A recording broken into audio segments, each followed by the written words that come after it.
With a solid kick, the paladin broke down the door. As the party spilled into the throne room, lying before them, waiting for them, stood the necromancer, the vampire, the death knight, cultist, vampires, undead, all waiting, ready to kill them. This is the boss fight my party in my campaign that I run Tuesday nights ran into about a month ago. It was a big battle. It was the culmination of a lot of events that were all leading to it, and it was big, it was tough, it was hard. One of the NPC allies died. Most of the players went down at least once. The paladin nearly died twice. I mean, we're talking not just unconscious, but had 2 failed death saves. If it wasn't for the fact that the party caught me and my math was wrong at one point, he would have died. The point is, it was tough. Now, was it balanced? Oh, absolutely not. Of course it wasn't balanced. They had a fully fledged vampire with extra abilities, with monk abilities, a death knight, a powerful mage, multiple wizards, a couple vampire spawns, and some zombies just to top it off.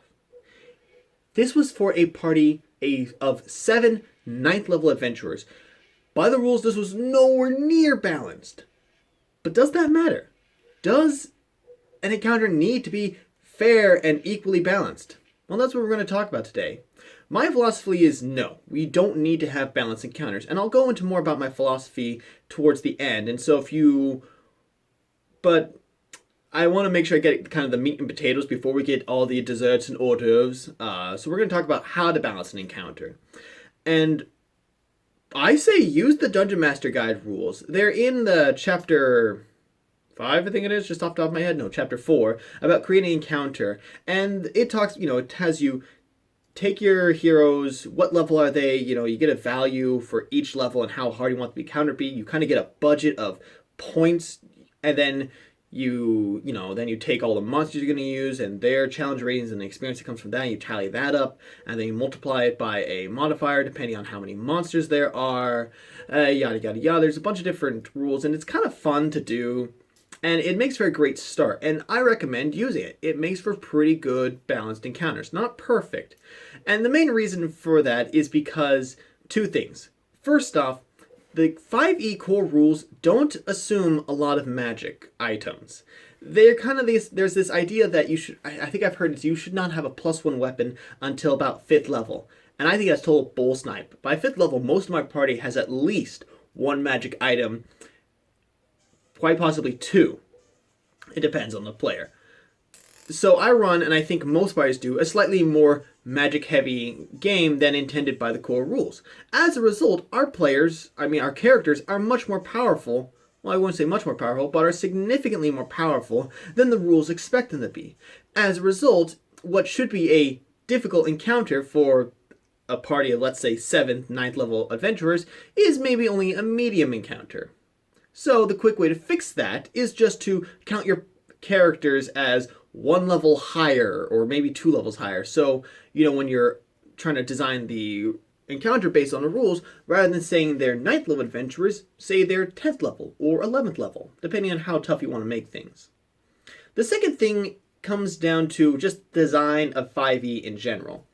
We all love the party takes on the big boss, whether it be a giant dragon or a demon or the powerful wizard. We all love it, just 5 or 6 or 7 adventurers just wailing on this one guy as he just managed to ward them off and make this fight difficult for them. Now, the way the math works in 5e, whichever side has the numerical advantage, has more people, they have an distinct inherent advantage. So even if it's 5-on-4, the 5 side just has a small advantage. It's, I think, going to be 1.25. There's some math that people have actually done to show it, but that's how it is. So if you're going to run a single big monster, you can do that, but there's some things you need to do to fix it. First off, you can give him extra actions. Maybe on his turn, the boss monster can take 3 actions. It can attack 3 times. That's a good start. Give it some legendary actions. The moment you reach, if this is going to be a big boss monster, it should have legendary actions, even if the players are only 5th level.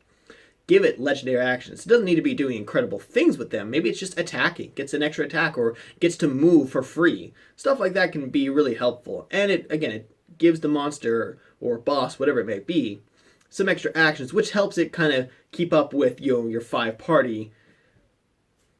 The other thing is to give it minions. When I described my battle, I said, there were kind of 3 bosses: the Necromancer, the Vampire, the Death Knight. But then I had all these minions: cultists, vampire spawns, undead. They weren't super powerful, but again, they give extra actions to the enemy's side. Now, that might not be as epic as you want, but that's why I recommend you use the minions from 4th edition, where it's whatever creature you want, but only has 1 hit point. So 1 hit, boom, it's down. That way, it still has a chance to maybe do some damage and get at least a couple actions in, but it's not a huge hassle to run 20 of them. So those 2 things. Count your players as a level or 2 higher than they actually are when using the Dungeon Master Guide rules. And if you're going to have a single monster, you got to give it some extra actions, or you got to go ahead and give it some minions. Those are the ways to fix the Dungeon Master Guide rules if you want to make a balanced encounter. Now we get into philosophy. And this is where I explain why I don't think we need to have balanced encounters. The idea of a balanced encounter is predicated on the idea that it should be fair. Now, what exactly does fair mean? Okay, in most terms it means fair is an equal opportunity to win. Okay. When we play most other games, whether it be card games, board games, war games, even video games, sports even, both sides usually have the same starting position. Same number of people, same equipment, same tactical advantage, and it should come down basically to your wits, your skill, your physical prowess in the case of sports, to determine who's the winner. And a little bit of luck typically goes into it as well, but that's just every game. Now, D&D is supposed to represent real life. So let's take a look at the difference between a game and real life. Let's look at war. War games, both sides get at least maybe the same value of units. Maybe one side has 10 because they've got bigger units, while the other side has like 15 because they're using smaller units. Whatever, depends on the game. In real war, both sides, in World War II, you didn't, Allies and the Axis didn't, meet up on some battlefield and say, okay, we're going to both all have 20,000, 2,000 soldiers, 10 tanks, and that's it. Everyone's got the same equipment. Great. Okay, we're going to go on this field so there's no tactical advantage. No, that's not what they did. Each side tried to stack the deck in their favor. They wanted to win, and this is what I'm getting at. Both sides want to win. So it becomes this race to see which side can bring more people to the battle, which side has the bigger and better guns, which side can get a tactical advantage. If someone's got the high ground, as we all know, once you have the high ground, it's over, Anakin. The same applies to Dungeons and Dragons. The villains and the party want to win, so they should be stacking the decks in their favor. In most other games, there is nothing before or after the game. In a game of chess, which kind of represents medieval, battles, there's nothing leading up to it, and there's nothing afterwards. It doesn't matter what happens after the enemy's king is checkmated. That's over. Game's over. But in Dungeons & Dragons, if the villain is checkmated, or if the heroes are checkmated, there can be consequences. Stuff still happens afterwards. Maybe the heroes are able to take the villain and press information, which lets them continue on in their quest. Or maybe the villain captures them and presses them for information and does some terrible things. There are consequences, so it's okay if the party loses. Victory is not the end-all be-all. Yes, the party wants to win, but there's stuff that leads up to it and there's stuff that comes after it. So there is room to stack the deck. I tell my players it's the Kobayashi Maru. Change the conditions of the test. The villains want to win. This is why, kobold layers are filled with traps. The kobolds aren't just saying, oh, we're going to let the party come right in and we'll face them in this cavern and just see who's better. No, the kobolds fill their tunnels with traps to try and weaken the party. That way, by the time the party gets to them, they're weakened. They're maybe a little disheveled. Maybe they've managed to separate them, potentially. They've just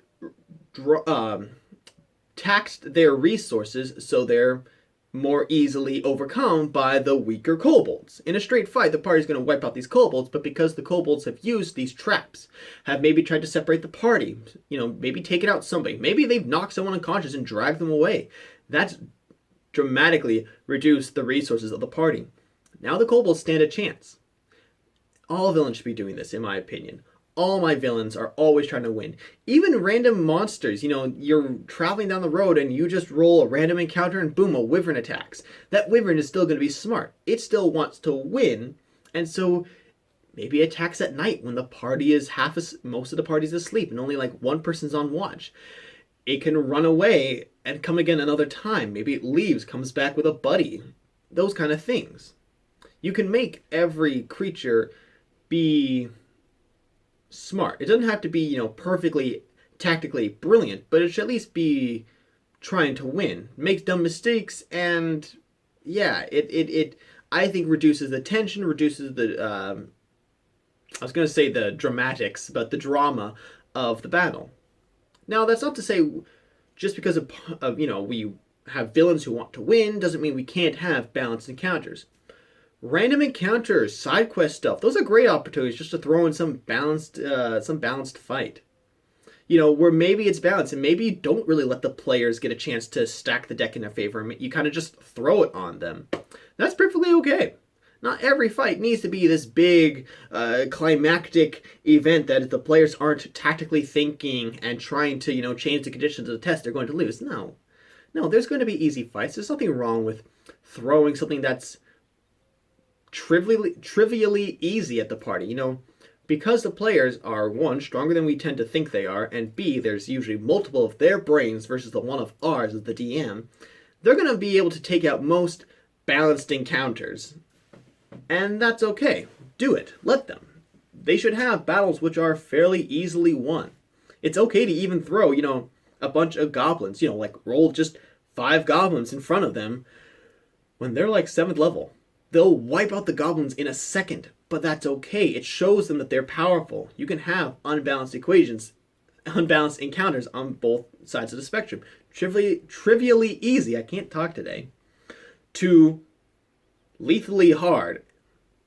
Both are necessary, I think, are great things to help the world feel alive, to help the players feel epic. They should have moments where they just slaughter, just wipe the floor with their enemies, and times where it's like, if we don't have a strategy and don't do something to change the conditions of the test, we're going to lose and die. Players like drama. So, do we really need balanced encounters? I don't think so. That's my personal philosophy, but it's based on some experience, some persuasion, and I encourage you, viewers, to try it out. Make the villains smart. Let them want to win, and let them stack the deck in their favor. And you can drop hints. If nothing else, you can warn the players. Say, hey guys, this is going to be difficult. When the party went into the city where they burst into the throne room, that whole situation, I warned the players before going in that this was going to be the Kobayashi Maru. The villain has stacked the deck heavily in their favor, and if you aren't smart and tactical and crafty, you will lose and die. There was no ifs, ands, or buts about that. I was front with them, and they were smart. The players rose to the occasion. They had plans. When we showed up the next week, they were ready to say, okay, let's do this, and let's do that, and let's pull this ability that we don't use that very often. Let's do this thing, and let's make sure we circumvent these guys, and let's use a secret passage. All these things to make sure they changed the conditions of their test. And they loved it. So, I'm going to shut up. Hopefully you learned a lesson. If you have any questions, you have any comments, any desires for future videos, let me know. I will get on it. As always, guys, stay cool.